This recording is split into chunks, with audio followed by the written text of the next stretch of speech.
सरगनाओं के सफाए की सफलताओं का सिलसिला लगातार जारी है। नशे की हर विधा पर एएनटीएफ लगातार निर्मम और प्रबल प्रहार कर रही है। चाहे वो अफीम डोडा चूरा की तस्करी हो, गांजे की खपत हो या सिंथेटिक ड्रग्स, परिष्कृत मादक पदार्थ एमडीएमए जैसे पदार्थों को समाज में जहर के रूप में फैलाना हो, हर विधा पर लगातार प्रहार कर रही है, अनवरत प्रहार कर रही है और सफलताएं भी लगातार मिल रही हैं। और साथ ही साथ इस धंधे के स्वयंभू सरगनाओं, बड़े सूत्रधारों की गर्दन तक हाथ पहुंचाना, यह भी एएनटीएफ का शगल बना हुआ है। और उसी के क्रम में आज एक और बड़ी सफलता अर्जित करते हुए ऑपरेशन विषांजन चलाकर करीब 2 महीने की अनवरत परिश्रम के बाद नशे के कुख्यात तस्कर, बड़े सूत्रधार नितेश पुत्र राजकुमार निवासी छोटी सादड़ी, प्रतापगढ़ को गिरफ्तार करने में एएनटीएफ को सफलता मिली है। यह अपराधी 45,000 रुपये का इनाम है इसके ऊपर। और पिछले 9 वर्षों से लगातार पुलिस की आंखों में धूल झोंक कर फरार रहने में, अपने ही ठिकाने पर रहकर अपने धंधे को बदस्तूर बढ़ाने में यह लगातार सफल होता रहा, बड़ा सूत्रधार रहा है। 45,000 रुपये के इस बड़े इनामी कुख्यात तस्कर की गिरफ्तारी के लिए बड़े पापड़ बेलने पड़े। एएनटीएफ की टीमें पहले सीधे दबिश देने का प्रयास करती रहीं, पर अपने रसूख के आधार पर यह लगातार उनको धत्ता बताता रहा। जब सीधी उंगली से काम न निकला,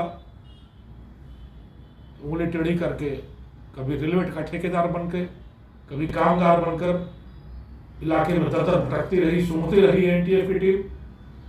और तब इसके सहयोगियों, साथियों, संपर्क सूत्रों से संपर्क हुआ और उस आधार पर यह सूचना मिली कि आजकल कमर दर्द या साइटिका के दर्द से बहुत परेशान है, इलाज के लिए टोने के तंत्र मंत्र का इस्तेमाल कर रहा है। और अमुक तिथि को आवरी माता के मंदिर में यह मान्यता है कि इस तरह के जब रोगी जाते हैं तो उनको परेशानी से निजात मिलती है।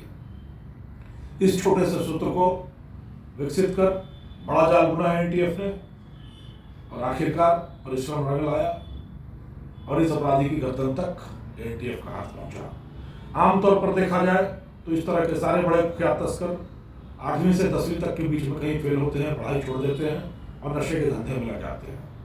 और यह तस्कर थोड़ा अलग है। बीकॉम तक की पढ़ाई की, अकाउंटिंग के, लेखा के सारे गुणों से पूरी तरह वाकिफ हुआ और उसके बाद धंधे में कूदा। उस धंधे में कूदकर नफा, नुकसान, निवेश का इतना अच्छा बखूबी अंदाजा लगाता रहा कि सबसे पहले माल खरीदना, सबसे पहले माल बेचना इसका शगल बन गया। और इसी तरीके से सफलता की लगातार सीढ़ियां पड़ता हुआ यह इस धंधे का बड़ा सूत्रधार बना। पिछले 9 वर्षों तक लगातार फरार रहने का कारण यह रहा कि लोगों ने इसका लगातार सहयोग किया। अपनी कमाई का 10% रॉबिनहुड बनकर 10% यह समाज के कार्यों में लगाता रहा, लोगों का विश्वास जीतता रहा, उनका साथ लेता रहा और अपना गैंग बढ़ाता गया। 9 वर्षों तक नहीं पकड़े जाने से लोगों को यह लगा कि इसके ऊपर ईश्वर की कृपा है और लोग और इसके साथ जुड़ते रहे।